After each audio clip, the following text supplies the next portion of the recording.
Nous voilà ici dans les gorges de la Bourne, face à ces grandes falaises de roches calcaires. Le calcaire, c'est une roche sédimentaire. Ça veut dire qu'elle s'est formée au fond d'une mer chaude et peu profonde. Nous voilà au cœur de la grotte de Choranche. L'eau de pluie qui est tombée sur la montagne 300 mètres au-dessus de nous, en traversant les sols, va se charger en acide carbonique. Et c'est cette acidité qui a le pouvoir de dissoudre la roche calcaire. Ça va la grignoter, ça va élargir petit à petit ses fissures. L'eau va pénétrer dans la masse calcaire, va descendre par gravité, puis se collecter, agrandir les galeries et former cette rivière souterraine. Pour obtenir de grandes salles, c'est la rivière souterraine qui a creusé, qui a sapé le bord des parois par dissolution de la roche. Et puis à un moment donné, le plafond devient vraiment trop grand. Il ne peut plus tenir, il va s'effondrer. Ensuite, ces effondrements sont de nouveau dissous par la rivière souterraine, évacués, ils disparaissent.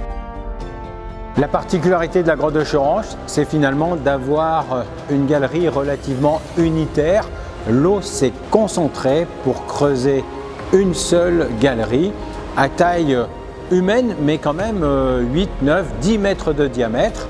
L'autre particularité, c'est que dans cette galerie coulent deux rivières, puisque nous sommes ici à la confluence de la rivière de Chevaline, la rivière de Couffin, qui jonctionnent pour former cette grande salle d'entrée.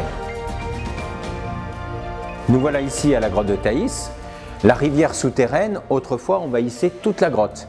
Et l'eau va pouvoir corroder la roche calcaire dans toutes les directions. Partout où elle est plus dure, elle va rester en relief, comme par exemple ici ce banc assez compact. Par contre, à l'inverse, là où je me trouve, un banc plus tendre qui a été complètement dissous par les eaux de pluie. Maintenant, l'eau s'est retirée et laisse donc ces reliefs très déchiquetés, très labyrinthiques, qui donnent ce caractère très particulier à la grotte. On retrouve aussi toutes les micro-fissures au plafond partout qui étaient dues au mouvement tectonique, et l'eau va pouvoir élargir toutes ces petites fissures, et c'est ce qui va donner ce caractère très travaillé de la grotte. La grotte de Thaïs est aussi très réputée pour ses couleurs qui virent de l'ocre au rouge. L'eau de pluie qui tombe sur la montagne va s'infiltrer dans les sols et traverser des terres très riches en oxyde de fer. Et c'est ce qui va colorer la cavité. La galerie rouge, par exemple, est très intense en couleur. Les eaux souterraines ont creusé des cavités très différentes. Ici, très labyrinthiques, avec des recoins dans toutes les directions. Et puis à Choranche, plutôt ces grands volumes, avec ces rivières qui coulent à nos pieds. Vous découvrirez deux mondes souterrains très variés et très différents qui vont vous ravir lors de vos visites.